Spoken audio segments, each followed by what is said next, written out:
All right. Everyone just take out the latest version of your spreadsheet and we'll get started. Is this the sales spreadsheet or the finance spreadsheet? There is no sales spreadsheet. That's definitely the finance, so. You sure? Yeah, it's version 22.5. Well, this is why you should have a sticky note system to keep track of your versioning. According to my system, 22.5 is not the most recent version. 22.5_1 is. 22.5_2 went out last night, and then Bob made some edits that he sent out with the invite. So you should be looking actually for 22.5_2. Okay. _1, Bob, exclamation point, $Bob. Okay, well, the $Bob is actually not the most recent version. Just so we're clear. How would you even know? It's on my orange sticky note. Orange equals outdated. Orange? Okay, well, outdated. That looks peach to me, so well, I find that confusing. Look a little higher then, because there's a peach sticky note right above it. P, priority. Sorry I'm late. I was just in a meeting that was about this meeting, and it went a little long. Thanks for being here. Just go ahead and take out the latest spreadsheet, all right? But Gary is joining this meeting, right? Because he has the latest and greatest version. I think Gary's on his honeymoon. Look, why don't we at this point just all make sure we have spreadsheets out? Don't care what it is. Pull up a spreadsheet. I got a few. I'll send out the master file later. Okay, yeah, I can set up another meeting request if you want. Is 8 hours enough time, do you think? Looks like we have availability again in 10 weeks. Oh, jeez. 10 weeks, what's the date on that? Just check your stickies. 10 weeks from now? 10 weeks from now. I have a vasectomy that day. You didn't write that on the calendar.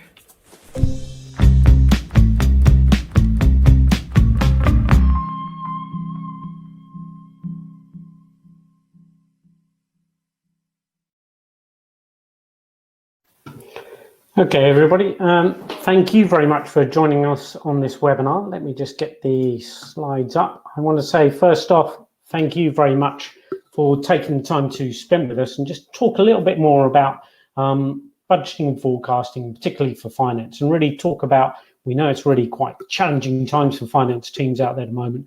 And we want to talk a little bit more about why business planning is absolutely critical as a tool to help respond to these at this time, and talk about some of the 4 key best practices which we've got to share with you to help your business respond to the latest pandemic and generally to changes and updates which are coming to your businesses at this time. So what we got for you over the next hour or so, I'm going to do some quick introductions to myself and the Kate who've joined this call. I'm going to give you a little bit of an introduction to why business planning is critical for your business, why I think it's one of the key tasks you need to do in this sort of time. And then we'll talk about the 4 key areas which we think enable better business planning. We're going to talk a little bit about collaboration, getting people involved, talk about the importance of driver-based forecasting and how drivers can really help enable your business planning process, scenario planning, and then reports and analytics. So that's the agenda for today. Let's quickly do some introductions on who's speaking. So first off, myself, Robert Douglas, that's me down in the corner there. I'm a regional planning director. I look after the planning part of the business for Workday across Europe. Just as a bit of background, I've worked in this space since 1992, helping companies do more with data and budgeting and forecasting, implemented a ton of different budgeting and forecasting systems. So really pleased to be able to get the chance to speak to you and share a little bit more about what we can do around budgeting and forecasting. Ikata, if you wanted to introduce yourself. Hi, my name's Akaite Umana, and I'm part of the business finance team here at Workday. So I support our sales and marketing organizations outside of North America, and I've been with Workday for 4 years. Thank you very much, Akaite. And what we're trying to do here is bring not only just my experience as sort of somebody who leads the planning part of the Workday business, but also a true finance person, a practitioner's sort of viewpoint. And Kate's bringing that because she actually does all the financial planning for our European part of the business. So I thought just before we went a little bit further into the content, you might need to know a little bit more about who Workday is. What that company is. You might have heard about us in the marketplace. Workday is a, as you can see here, a $3.6 billion revenue software company. We're part of the Fortune 50 and one of the companies really helping drive a lot of change in the world around companies' use of mainly HR systems and financial systems. So that's what we're looking to do in the marketplace, really help organizations with their back office, financial processes and HR processes. And as part of that, we've got some really great planning capabilities. And on the right-hand side, you can see We've over the time, we've got 5,200 customers using our planning solution. Really great user ratings in the marketplace. Recognized as the leader in this marketplace by third parties such as Gartner and stuff. And this is all underpinned by some fantastic technology we've built. We call it elastic hypercubes to handle some of the large data. But we've been focused on delivering budgeting and forecasting for the last 17 years. So really got quite good at it, hence the 5,200 plus customers we've got worldwide. So that's a little bit about us. What I will say just about the best practices we're going to talk about, they come from our experience of all these customers and my own experience of working with customers on budgeting forecasting. But these are best practices. So if you're only using, for example, from our video spreadsheets, you could apply a lot of these best practices into those spreadsheets. Of course, it's easier with a purpose-built tool like Adaptive. But if you want to do this on your stone tablets or back of your fag packet or on the back of an envelope, then you could probably think about using some of these techniques as well, still, these best practices. So let's talk a little bit about why we think business planning is absolutely critical for you at pretty much all times, but especially now as we face such challenging times for organizations. I think there's a little quote down in the corner. Let me just move my video so you can see that quote a little bit better. You can sort of see here that quote, I think, is really summarize it quite well. The budget is really saying where you want your money to go instead of wondering where it went. I really see budgeting and forecasting as absolutely the critical task in an organization. It's the financial embodiment of your business strategy. It says where you're going to put money. So it's absolutely critical for companies. And as we look at the changing world around us, not just driven by the recent pandemic, but all sorts of change which is coming to organizations at this moment, there's a lot of disruption.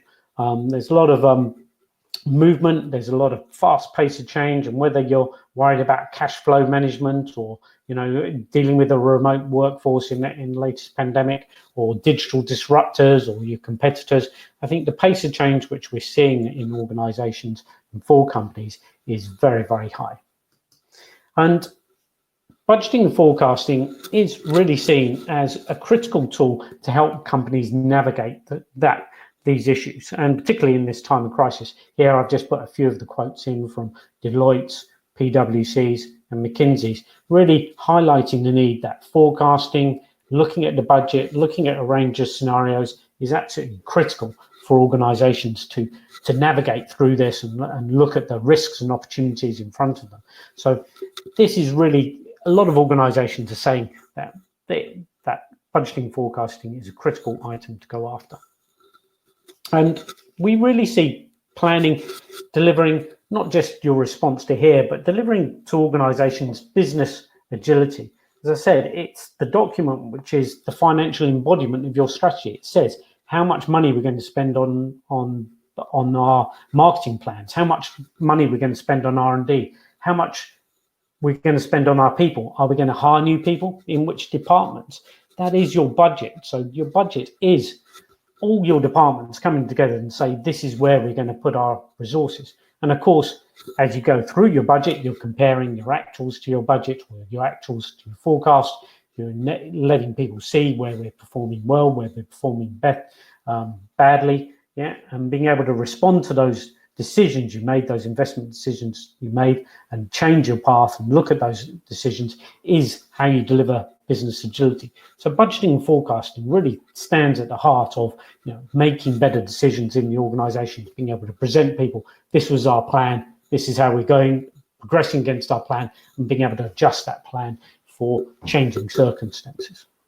And when we do this well, it is a phenomenal, as this customer said, Christina Kerr, one of our customers, really said, a really radical step change. And for this particular organization here, as they went into the COVID-19 impacts, they were able to go through a number of scenarios for the CFO and the rest of the finance committee to show them what the impact would be on their organization as they dealt with the pandemic. Being able to do that very quickly in just 4 days in their particular case, rather than taking a long time to do that.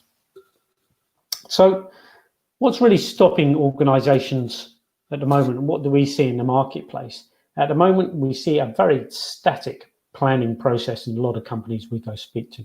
And that's because a lot of the data is siloed between different departments. All those different departments who need to get connected and share what's happening, whether sales are talking about which products are selling and they need to connect with marketing on the marketing plans, or share that information with operations so they can deliver it, or speak to HR about whether they've got the right people doing the right roles in the right place. Being able to communicate that across the organization, a lot of companies find to be a very difficult process. It's mired in different versions of spreadsheets and emailing spreadsheets around. It's siloed data in different solutions, and it's very, very hard to connect around these departments together and connect everybody together on a strategic version of the plan or a version of the plan. And so this is why I want to talk about these 4 key areas which deliver a better planning process. And we're going to explore that with you. We've got a couple of polls. Nikate is going to share her experiences of delivering that actually at Workday, because, you know, like any good software provider, we use our own solutions and we use them well, and Nikate can share how we use them. So the 4 areas we're going to look at is, firstly, collaboration. I truly believe budgeting and forecasting is about connecting those different departments, those different people together. It's people who make better decisions. It's people who need to be connected into a single plan. So we'll talk about how you collaborate around the organization. Secondly, we're going to talk about driver-based forecasting, how we can make that whole budgeting process simpler, quicker, and that ability to capture drivers and use drivers in a budgeting forecasting process, I think, is critical. And that really feeds into that third point, which we're seeing right now as critical for organizations, which is multiple scenarios. So if you've got good drivers, got a good budgeting process, and you're connecting to people, then you can very quickly look at multiple scenarios and look at balancing those risks and opportunities. Of course, once you've put together these budgets and forecasts, collaborated everybody around it, you need to do that feedback loop so you can get the better decisions. So we'll talk a little bit more about how finance people drive that reporting and analytics process. So those are the 4 areas we're going to look at. And the way we're going to go through this a little bit is talk a little bit about the subject, say, for example, collaboration. We've then got a little bit of a poll, so you can give your opinion on that. And then Nikate is going to talk a little bit about Workday's experience. What I forgot to mention was questions and answers. We're really happy to take those as we go along, or we'll try and take them in as we go along. We definitely got some time towards the end where we can pick that up. There is a Q&A box which is enabled for you. Hopefully you can see it. And if you want to put some questions in, we'd love to take those as we go along, but especially at the end as well. So let's look at the first one of those 4 subjects, collaboration across the business and engaging team. As I said, I really truly believe that budgeting forecasting has to be a people-based process. It's about connecting the sales department, the HR, the finance department, all together into a coherent plan. But as importantly as that, the people who know best about how sales are going is, of course, the sales team, or the people who know best about their people is the HR team. So you've really got to get to the coalface, the people who know best at the front line about the business. That's who you're trying to connect into that planning process. What we see, though, in the marketplace as people look to do this is really it takes a long time for organizations to do that. On average, it takes about 77 days to complete the annual budget. This is from some of the surveys we've done of the marketplace. It takes over 20 days or around 20 days to prepare a forecast. And actually, finance people say they spend about 83% of their time on non-strategic tasks. So that's crunching data through spreadsheets, emailing people out. So we've got these highly trained accountants and finance people there with some really good skills, but we've just turned them into spreadsheet jockeys and people just banging around data between spreadsheets. So these are some of the barriers which are really stopping people from getting connected around on collaborating well on a budgeting forecasting process. The other thing which I think is important to remember is that when you're trying to connect in those different departments, it's not just about the finance view of the world. So very much we do have to pull together in the finance side a P&L balance sheet, maybe a cash flow as well, forecast, and that will be a critical part of what we need to do. But as we go talk to other businesses, it's more than just the finance numbers. So, for example, if we're talking about people, we don't really just want to collect salary information, national insurance costs, pension costs, and all the benefits and stuff. Though, of course, we need those costs. We also want to collect other things in there as well. So, it might be important for the organization to collect a skills or talent plan or, retention programs and such. And this is what's become critical now in budgeting and forecasting, making sure that we're talking that department's language and be able to capture their information. So whether sales are looking at territory planning, or marketing are looking at campaigns and programs, or IT are looking at delivering various projects, or operations are looking at demand and supply forecasts, etc. We do have to capture these different elements in the business, because in the business model, because they're all a critical part of the business. So collaboration is the first topic, which I think is really important for us to focus on. We've now got a survey, a quick poll, which we'd like to do, just to really get your opinion on how you tackle this collaboration part of things. So let me just start a poll on really how long does it take for you to do a reforecast. Really value your opinion on this. So just about to publish that. You should be able to see the poll now. I'll just give you a few seconds to go through and do that poll, or just a minute or two. I'll wait to see if we've got some answers coming in.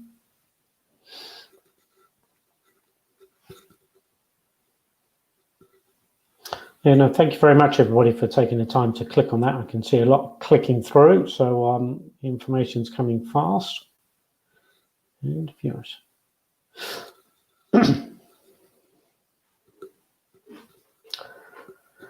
It's like watching a little bit of horse race, wondering which bar is going to win as such. So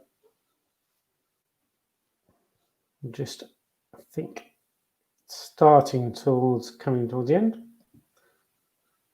Okay, so I will just end that poll. You guys should all be able to, everybody should be able to see the results there. And you can sort of see quite an even, well, would you call that an even spread? 32% saying it takes them longer than 2 weeks to do a forecast, which I would say is quite a long time. 18% of people at the other end sort of saying it only takes them 1 to 3 days. So, I think people taking 2 weeks or longer, that's looking like pretty much 50%. Look, there you go. If I did the maths quickly, 50% of people doing 2 weeks or longer.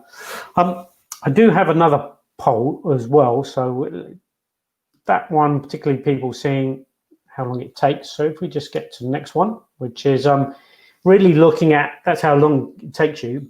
Very interested to find out how many parts of the business you engage when you do that reforecast. And I think that may play into why some people are quite quick or not. So let me just have a quick, be really interested in your opinions on this one.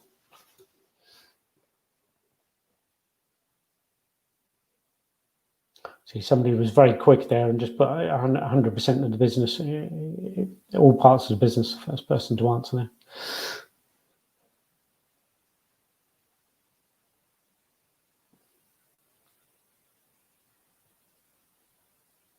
What's really heartening at the moment from the responses is that I think only 8 or 9% of people sort of saying that just finance, but at the moment a lot more coming out wider.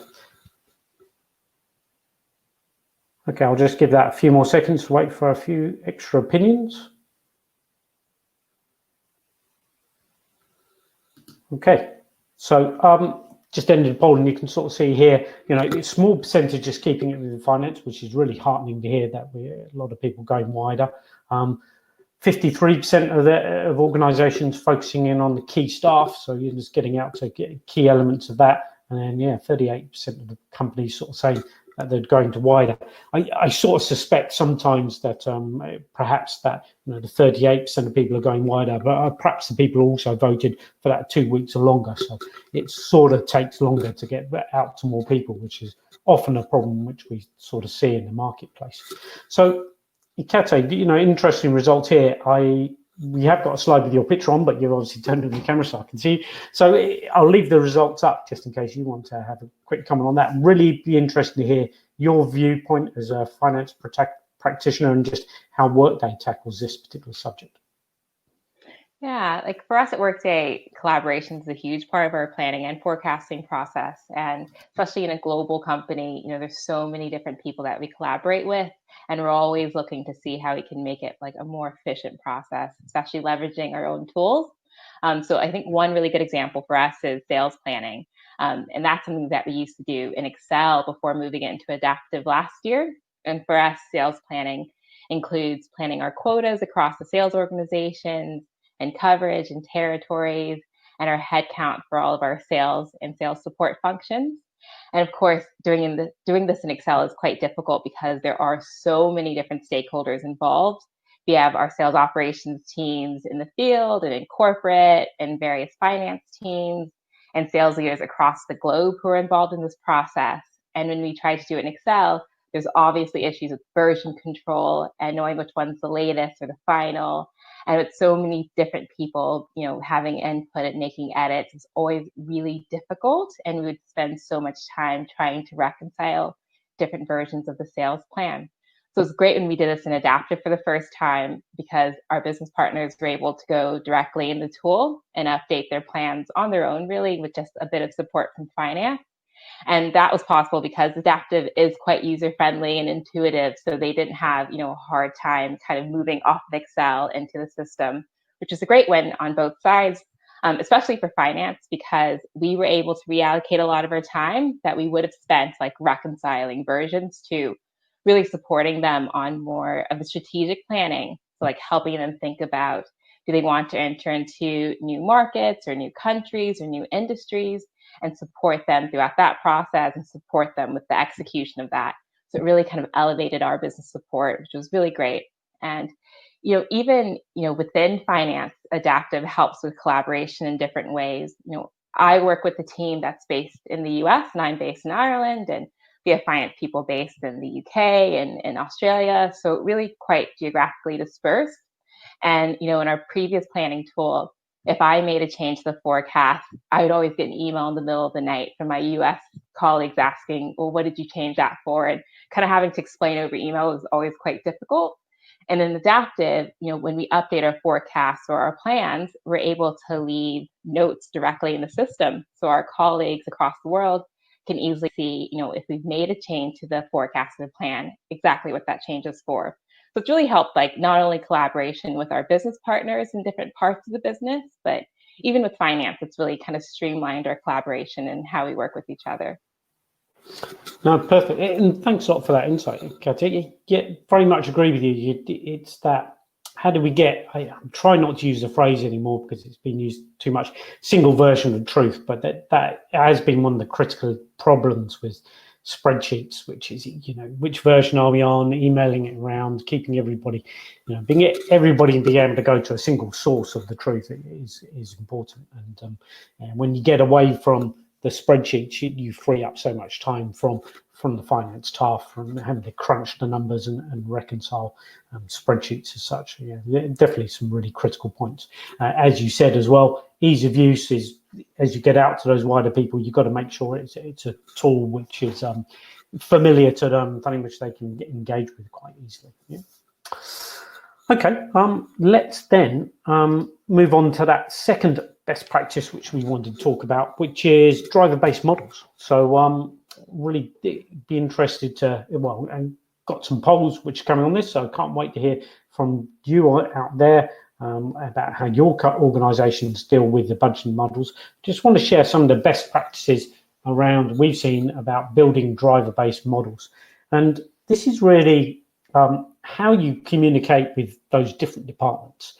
I think every organization has key performance indicators nowadays, has really thought about their business a little bit more, and obviously has drivers in their business, whether it be, for example, in Workday, just picking our example, a number of customers is a key driver for us. Retention rate is a really key metric for us because we're a cloud-based software. So that means people sign up for us for a number of years, and at the end of their contract, they get the choice of whether they stay with us or not. So our retention rate is absolutely critical metric out for us. And that will be a key driver in our models and putting that through our models. And driver-based modeling really sits here. You can see I've tried to articulate different types of models which you might see out there, whether it be artificial intelligence, which is, where you've got the program picking up your models, or you've got a more expert model where somebody's built all the formulas. But a driver-based model is really thinking about your business and what key drivers are in each step of your business, and then capturing those into your model. One of the best examples of this, or the simplest example of this, is to pick on headcount, for example. So in pretty much every model we do, we model out headcount. So you have people in the department, you have how many people you've got, and you've got some basic information about salary as such. And from that, we drive all the other calculations, whether that be national insurance, benefits, all the other costs which get associated with somebody. Say, for example, you're modeling out telephone and PC costs and other bits and pieces with that. You model all that out. What that makes it is very easy for the end users to use, because they deal just in headcount. So I've got these people in my business, they're joining, I'm giving them this much money and this much pay rise. And they don't have to go through all the other complex modeling of national insurance rates and pension rates and all the other benefits. We're doing that calculation in the background. So it makes the data entry and communication a lot easier, and the whole modeling a lot more consistent and better around the business. And if you take that sort of same principle of headcount planning and you take it across other parts of your business, then all of a sudden you've got a better way to communicate with everybody in a way which is a lot more meaningful and relevant to them. So this slide here, which we will be sharing at the end so you can read the more detail on it, the details on it, you can see really talks a little bit more around the benefits of driver-based budgeting and forecasting. It's about getting the focus on the key bits of the business. It's about communicating with the other departments in a manner which is relevant to them, rather than just in finance speak as such. It allows the drivers itself, as we'll talk about in a little bit, it allows for more agility, allows you to do quicker scenarios. So it's a lot quicker for you to go, well, what if we employ 5 new people? I can put that into the model very quickly. And of course, it ripples all the way through all the other costs and such, and maybe even through into my cash flow, because I'm modeling out how that cash leads the business to pay those people.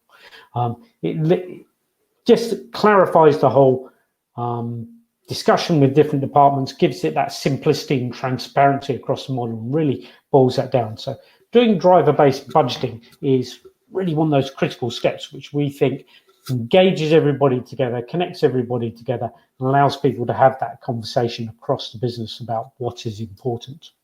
So let's just get your opinion on where your business is on driver-based forecasting. We'd love to see your view on budgeting forecasting. Let me see if I can get to the right poll. If I start to the poll, it'd be interesting to see how much of your business, how much of your budget forecast could be used, but automated with the use of drivers. So yeah, are you manually applying historic rates that could be replaced with drivers in your business? It'd be interesting to see what your viewpoint is on this.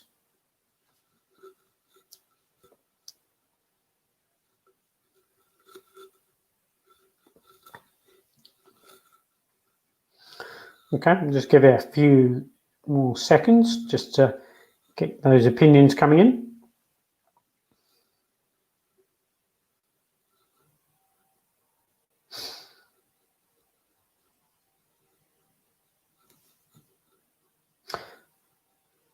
Okay, I think we're just about there. So I'll just publish the results now. Last chance for people to click through.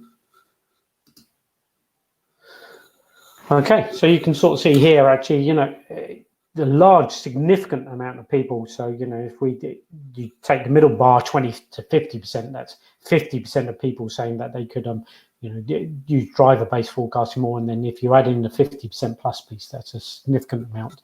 So driver-based forecasting, I think, is an absolutely critical thing. You people out there on the webinar are definitely saying, yeah, this is important. Kata, yeah, they'd be interested to hear how important that is for Workday. Yeah, it's huge. It's especially in my role because I support the sales team. So a lot of, the costs in my forecast and plan are headcount related.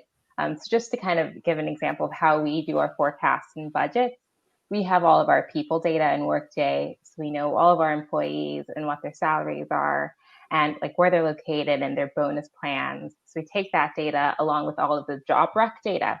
So we know, what open job requisitions we have at the moment that our recruitment team is working on and what the target salaries are for those and when our recruitment team expects to have those jobs filled and in what country, et cetera. So we have all of our people data in Workday that we use in Adaptive for our planning and forecasting process. And that right there is kind of another example of how Adaptive does make it so easy to collaborate with the different organizations that do hold the data that we need for the forecast. And when we take that headcount data, we apply a ton of different drivers to them. So for example, things like payroll tax rates and PTO rates, benefits per head, and even travel. A lot of those we would just use historical rates anyways. So instead of trying to manually calculate those, we just use drivers and we say, for example, use last year's payroll tax rate by country, or use last year's travel rate per head, and apply it to this year's headcount plan or headcount forecast. And it really does kind of automate and simplify so much of the forecasting and planning process for us. So I'd say like 80% of our forecasts and plans are, kind of driven by drivers, and that leaves just 20% that we need to manually update. So it's a huge time saver. It probably takes us about like 3 days to update a forecast just because we do use drivers so heavily and leverage all of the data that we have on our people from Workday. And that's a benefit. But another huge benefit, like Rob mentioned, is there is a lot of like consistency and transparency into how we do the forecasts and the plan. It's so easy for my colleagues in the US to quickly understand what my assumptions are because I'm using drivers. So they don't just see a plan. They can go through and see, okay, well, here was her assumption on travel. Here are my different assumptions by line item. And it does create like a lot of consistency and transparency across the finance org, which is great. And even like if there's turnover on our finance team, it's so easy for, if someone else joins my team to quickly kind of ramp up and understand, well, here's the assumptions behind our plan or our forecast because we're using drivers. So it's definitely a huge time saver for us.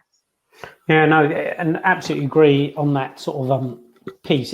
What you're saying, one of the nice things you said there was about that consistency side piece. I definitely think sometimes when people just collect the end number, like 1,000, a budget for 1,000, you're just collecting opinions.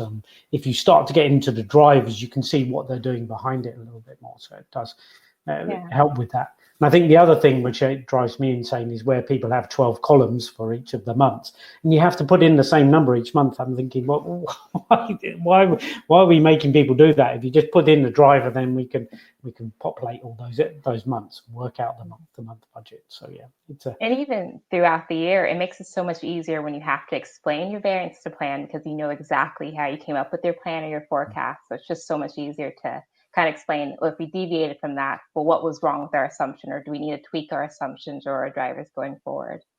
Yeah, no, thank you very much. Okay, so that's a little bit about driver-based forecasting, and what we're going to come on to now is talking about scenarios, really about that balancing the risks and forecasts around the business, and thinking about how to manage that. And actually, I think the other two pieces which I've just talked about, collaboration and driver-based forecasting, have always been out there in the marketplace. I think scenarios have been important, but right now have come the hottest subject out there, really, being able to go through this and looking at the risks and opportunities out there.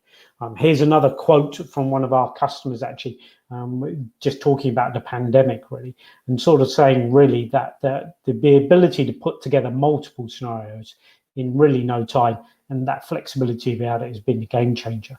What we see with spreadsheets is that's pretty much one view of the world, isn't it? That's my budget, okay? That's a budget.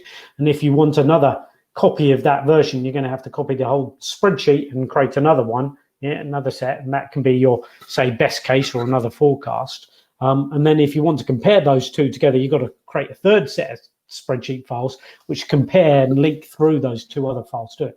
So it's become very hard for organizations to create multiple copies of a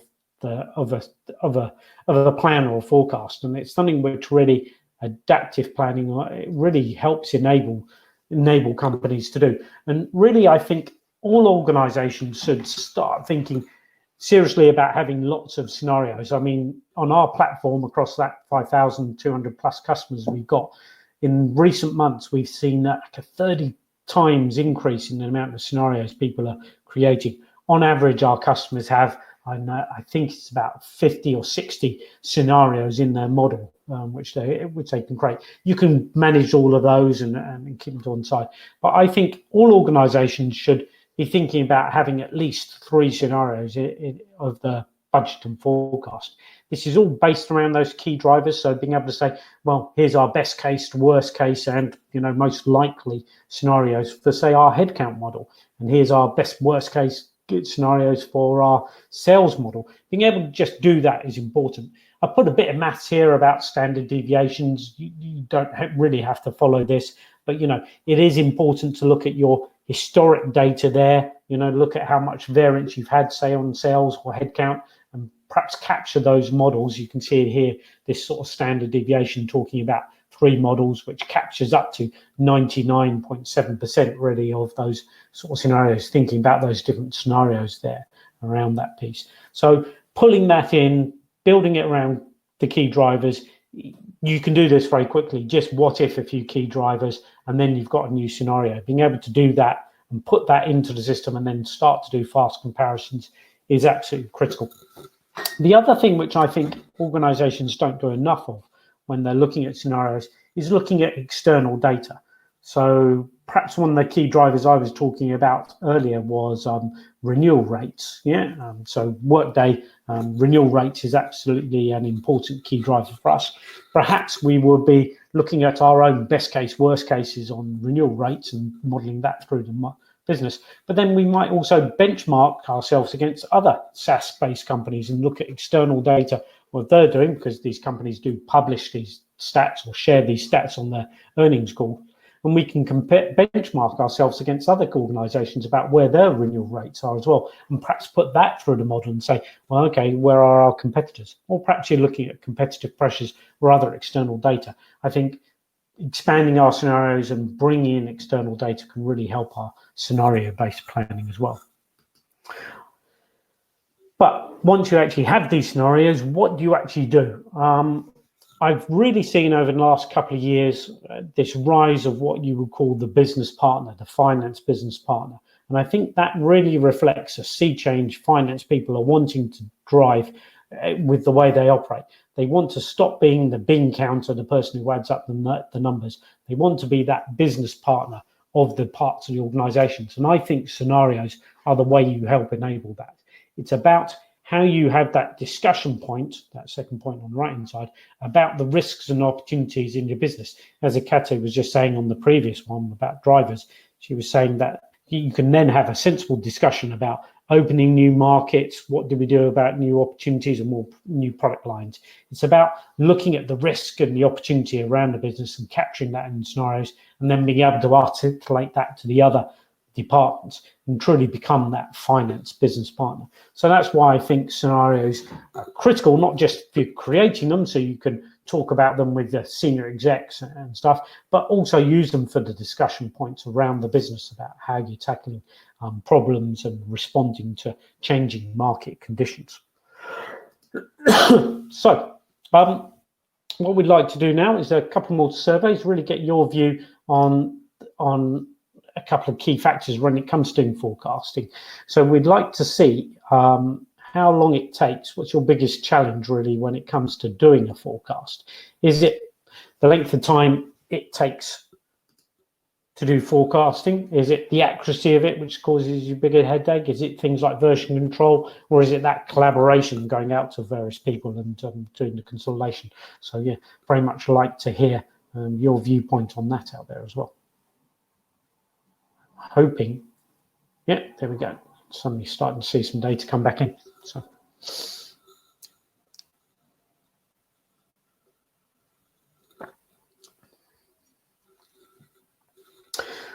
this is one of the ones where I couldn't predict the answer really, or where you guys are going to land on this. So it would be interesting to see which particular topic comes up as a hot one for you out there, as being a challenge for you when you're tackling the forecasting. Okay, starting to see most of the data coming in, so I will end the poll very soon. Get the results out. Okay, so yeah, no, interesting here. Accuracy is one of the critical points, which is a really interesting topic. I think, as the old joke goes about budgeting and forecasting, the first thing we know about our budget is that it's wrong. Yeah, and accuracy, I think, is something which finance people and us as finance professionals really take to heart, because it's something which is built into the DNA of a finance person, having something which is accurate and auditable. So yeah, being able to capture that together and make sure you're collecting sensible opinions, I think really driver-based budgeting and forecasting is absolutely critical to that, helping you capture that consistency and drive that accuracy around the business. Collaboration coming up as a second biggest challenge, so getting around those people. I think we touched on some of those issues beforehand. It taking a long time to capture around people really doesn't allow you to respond quickly to questions, say, coming from senior management. It takes you 2 weeks to respond, to give somebody an updated forecast. That can be a bit too long, really, to the moment sort of past. So, Kate, it'd be really good to just have a quick chat with you about, scenarios and how they're used at Workday. Yeah. So I suppose even with COVID, it hasn't changed our processes a ton, because we've always forecasted on a monthly basis. So it's kind of lucky that we have adapted, because it does help us be quite an agile finance team.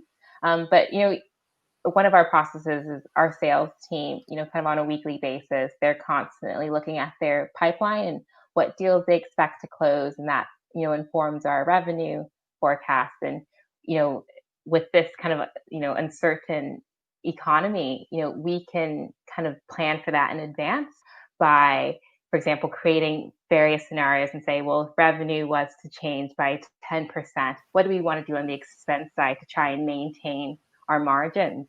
And with the different scenarios, we can maybe tweak our drivers or push out hiring, or say, oh, let's squeeze travel per head a bit more, and just have those versions in our back pocket in case we need to quickly respond to changes in our revenue forecast. So I think, using different scenarios, but also having a monthly forecast process, because we are able to do it quite quickly, it really helps our finance leadership feel like they know exactly what's happening with the business, and that we're being responsible and we're responding quickly and accurately to the changing environment. So it definitely gives our team a bit more comfort when it comes to how we're responding.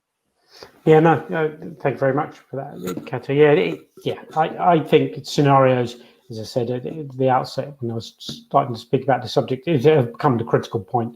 There's no end of questions which people are asking at the moment, which generally the sentence starts with, what if this happens, or what if X happens, what if something else happens, and being able to quickly push that through the model is key. I think driver-based is one of the things which will maybe do that. The collaboration piece is the other piece which will allow you to do that quickly. Yeah.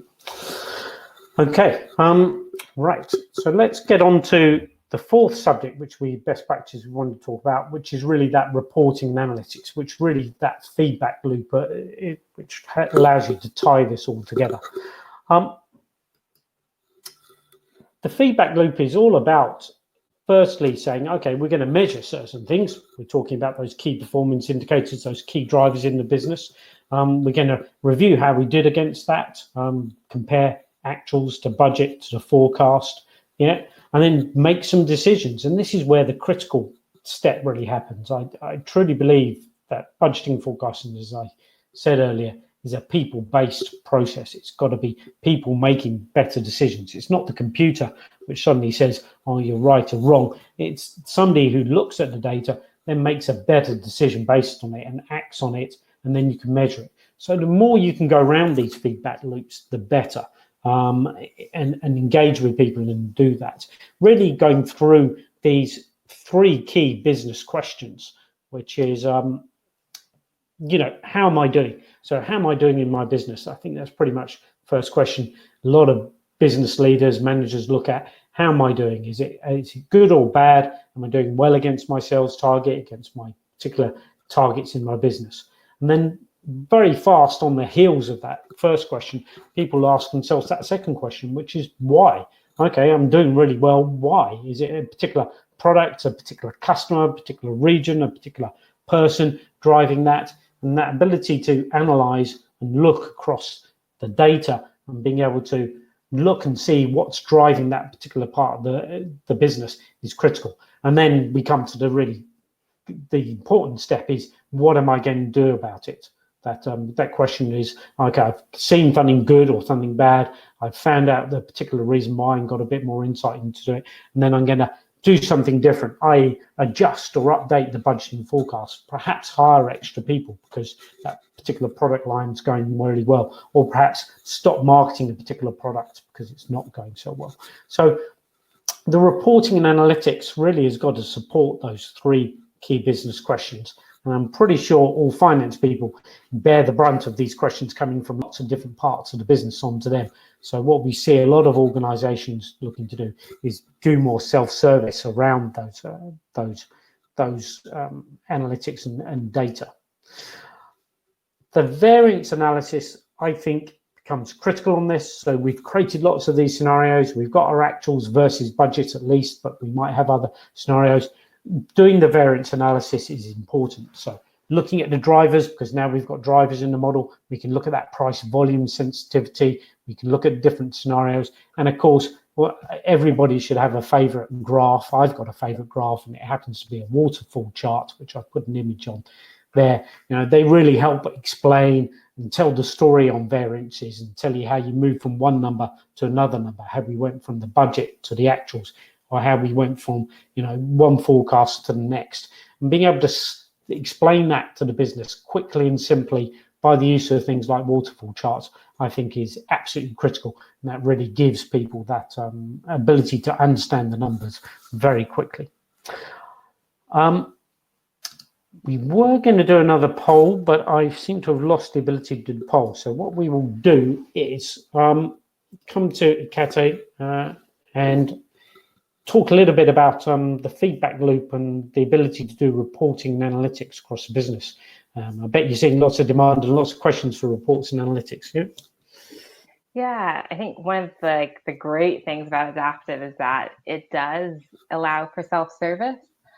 So it kind of helps finance get out of spreadsheets and having that burden of having to send and create manual reports on some regular cadence, and really just enabling your business partners to go directly into Adaptive and get the data that they need real time.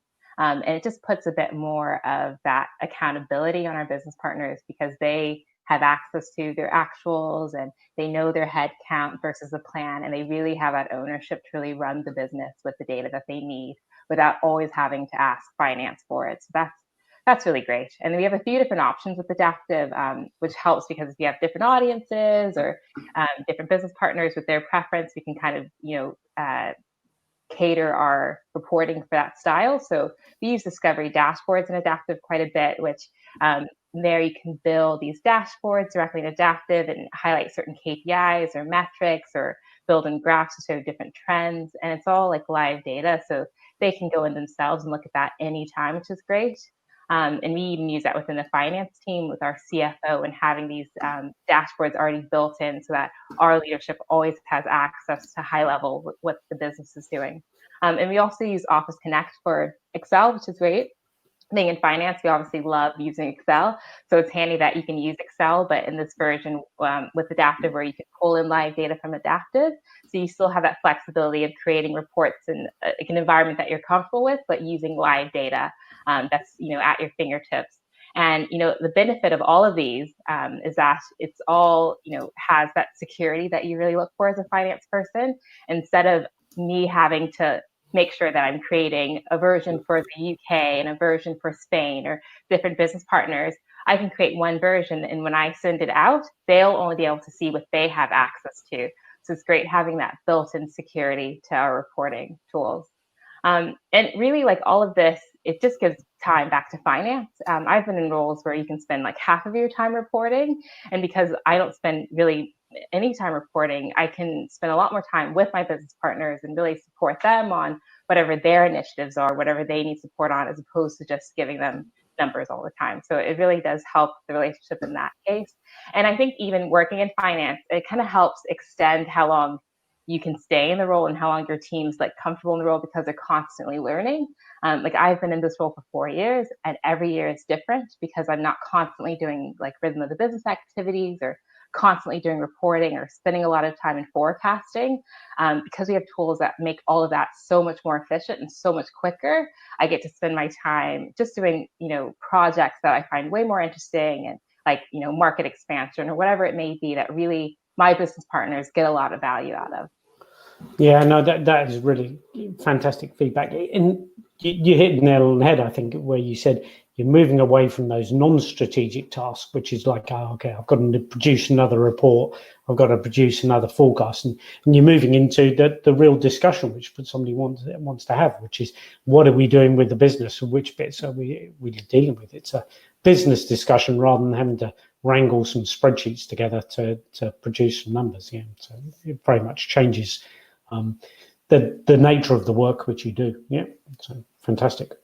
Okay, well, thank you very much for that feedback. We're getting towards the end of our time, and I noticed some people have been putting some questions in, which is good. I apologies that I haven't been able to get all the questions together, and I've lost some of them because you might have noticed I dropped off the webinar for a little bit. I think there was a Wi-Fi blip, so I lost some of the thread on those.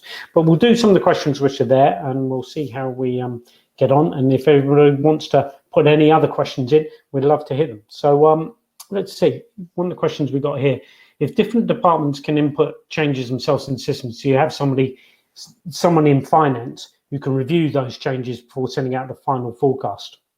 Yeah, you find really this person sort of saying, questioning, sometimes you find different departments are more or less risk averse, so you need that finance input to try and even up differences. If you know what I mean. I think it's a good question, because you've got, as sales, you might go out and get a sales forecast, and some salespeople might be under calling a number and other people over calling a number, and particularly in the forecast.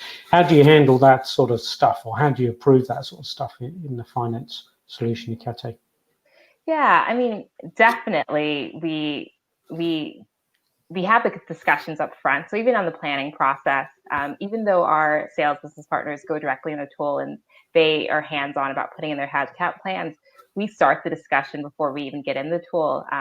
So it's more of a discussion around, before you ask for 30 extra headcount, let's look at how productive your teams are today.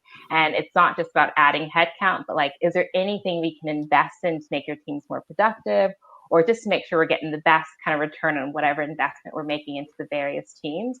So we do, like, because we have that time, we can do that analysis up front and kind of come to the discussion really informed and kind of give them different data points to make sure that we are in agreement about where we think in general their plan to land, and then we put it into the system. Yeah, and I think that's the key point. You did say different data points, and I think it's having the opportunity to capture other metrics in there. For example, this is what happened last year, and being able to do some comparisons.